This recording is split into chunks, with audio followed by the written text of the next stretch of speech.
India की बात कर ले तो वो मेडिकल में बहुत अच्छा है, बहुत बड़ा मेडिसिन का प्रोड्यूसर भी है, उसके साथ साथ जो एक्सपोर्टर भी है, दवाइयाँ सस्ती भी है, कतर को भी सप्लाई करता है, पूरी दुनिया को सप्लाई करता है। तो उनकी इतनी इंडस्ट्रियल सप्लाई चेन कैसे इतने आगे बढ़ गई?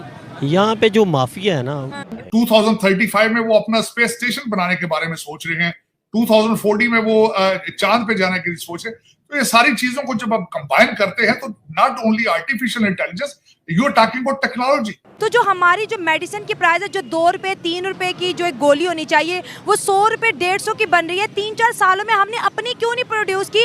आज भी हम इम्पोर्ट के सहारे बैठे। पता नहीं क्यों बैठे हुए। हमारे यहाँ किसी भी चीज़ की कमी तो नहीं है, हर चीज़ है। लोग भी यहाँ के बहुत टैलेंटेड हैं, बहुत क्वालिफाइड भी है, सब कुछ है। आपको रिकमेंड करूंगी कि आप जरूर इंडिया को क्यों वो कर रही हैं ये नहीं, हम आज बात कर रहे हैं कि जो एक मेडिकल फील्ड है, जब से उन्होंने हमारी सप्लाई बंद, क्योंकि ज़्यादा इंपोर्ट वहीं से होती थी, ठीक है, अब जो बंद हो गई, जो प्राइस है, आप दवाइयाँ ख़त्म हो गई हैं। तो भाई ये कतर वाले जो, अगर इनको पता था कि ये दवाइयाँ इनको भारत से ही मिलती हैं, भारत से ही मंगाते हैं और अल्टरनेटिव सप्लाई, उनको सप्लाई चेन करने में टाइम लगेगा, तो ये क्यों कहाँ किया भाई?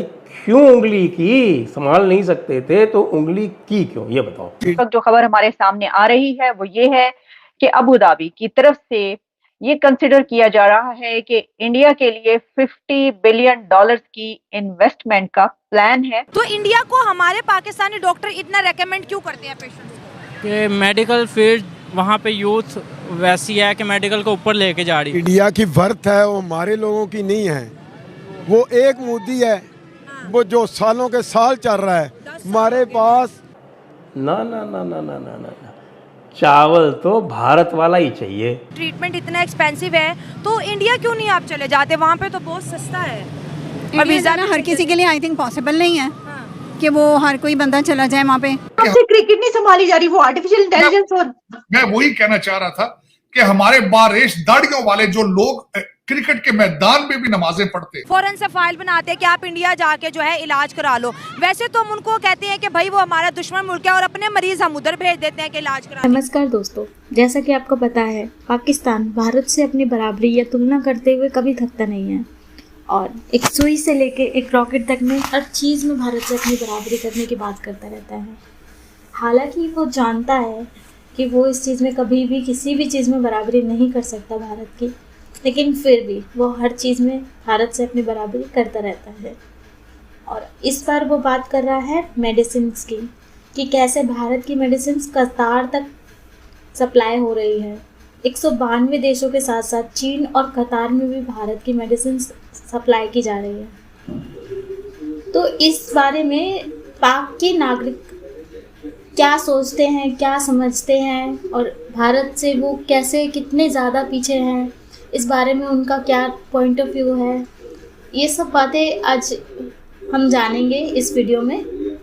तो चलिए देखते हैं क्या रिएक्शन है उनका इस चीज़ पे कि भारत इतना आगे बढ़ रहा है, इतना ज़्यादा तरक्की कर रहा है। भारत खुद अपने लिए तो चीज़ें बना ही रहा है, मेडिसिन जैसे कि, और बाकी देशों में भी सप्लाई कर रहा है।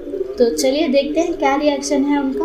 और साथ ही साथ दोस्तों, अगर आप चैनल पर नए हैं तो चैनल को सब्सक्राइब करना ना भूलें और कमेंट करके हमें ज़रूर बताएं कि आपका क्या रिएक्शन है इस चीज़ पर। तो चलिए शुरुआत करते हैं वीडियो की, देखते हैं क्या रिएक्शन है पाकिस्तानियों का।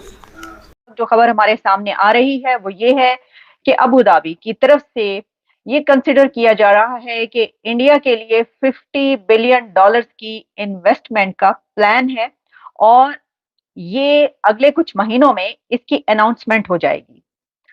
इसकी जो डिटेल्स हमारे सामने आ रही हैं उससे हमें ये पता चलता है कि जो अबू धाबी है वो सेकंड लार्जेस्ट ट्रेड पार्टनर है इंडिया का, और ऑलरेडी इंडिया और अबू धाबी के बीच, इंडिया और यूएई के बीच बहुत से बड़े एग्रीमेंट्स हैं। जैसा कि मैंने आपको बताया कि अगर सेकंड लार्जेस्ट ट्रेड पार्टनर है तो बिलियंस ऑफ डॉलर्स की ट्रेड होती है, इन्वेस्टमेंट जो है दोनों तरफ के एग्रीमेंट्स होते हैं।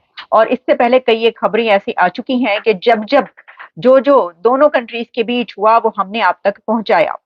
अच्छा, इंडिया की तरफ से यूएई के लिए बहुत सी ऐसी कामों में छूट दी गई और उनको जो ट्रेड है उसके लिए टैक्स की छूट दी गई। जो भी इसमें खबरें आई हमने आप तक पहुंचाई कि कैसे जब वहां पर इन्वेस्टमेंट की बात की जाती है तो दूसरी तरफ से भी उनके लिए सहूलियात, फैसिलिटीज प्रोवाइड की जाती हैं।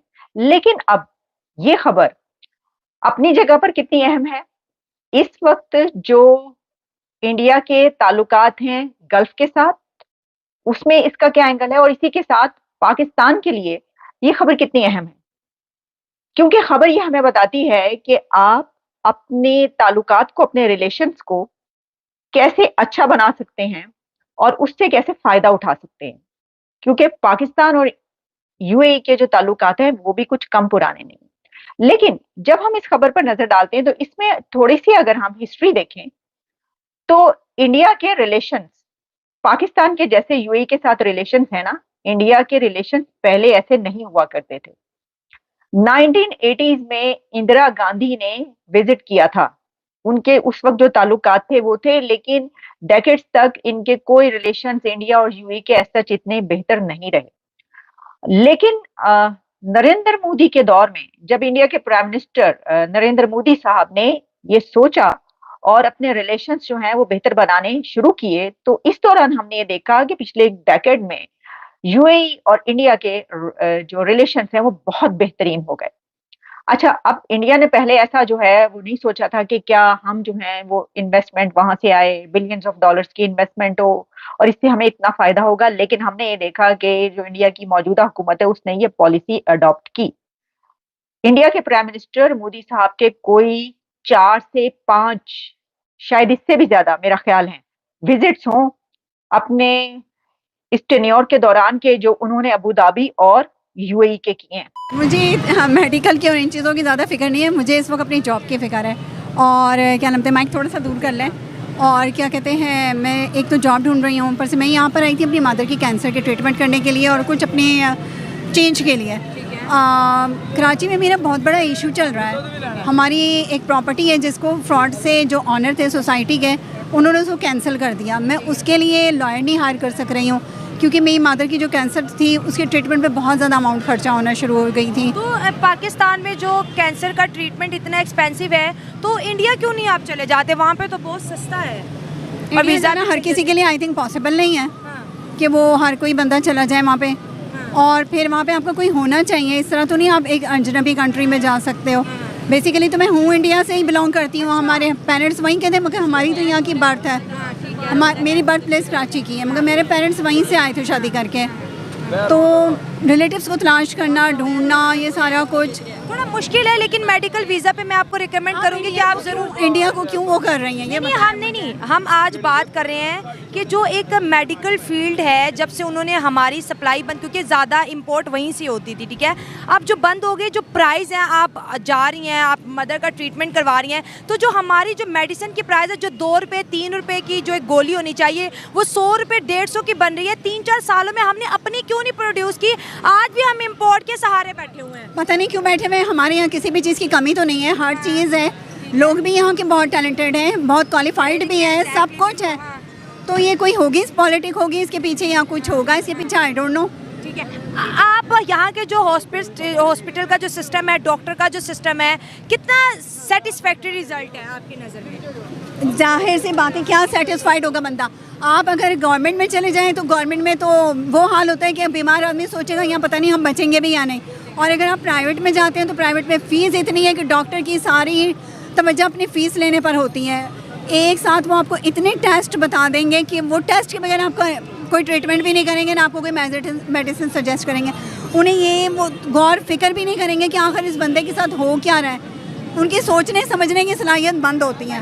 अच्छा, बाकी मसले, एक अपील है आप भी करें, हमारी गवर्नमेंट से ये अपील है कि बाकी चीज़ें तो एक तरफ, लेकिन जो इलाज है वो बेहतर और सस्ता करना चाहिए, ज़रूर करना चाहिए। अगर इलाज फ्री हो जाए तो मेरे ख्याल है लोगों की लाइफ बहुत बढ़ सकती है, क्योंकि फिर डॉक्टर्स को ये हो जाएगा कि हमें तो जो मिलना है वही मिलना है। मुझे पेशेंट्स पर उनकी तवज्जो होगी पूरी, ना कि पैसों पर होगी कि हमें कितने पैसे ले सकते हैं, क्या कर सकते हैं। और कराची में क्या सूरत हाल होती है? सेम ही है, सेम ही है, जो यहाँ है वो वहाँ है। मैं अपनी मदर को लेके पटेल हॉस्पिटल में एडमिट हुई थी।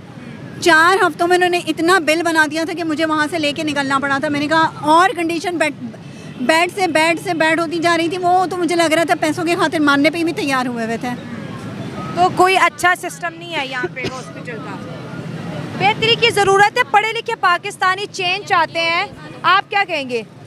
मैं ज़मीन माफिया की तरफ से आवाज़ उठाना चाहती हूँ कि इस तरह से पैसा ले लेते हैं और ज़मीन देते नहीं हैं। माफिया के खिलाफ? हाँ, ज़मीन माफिया के खिलाफ है।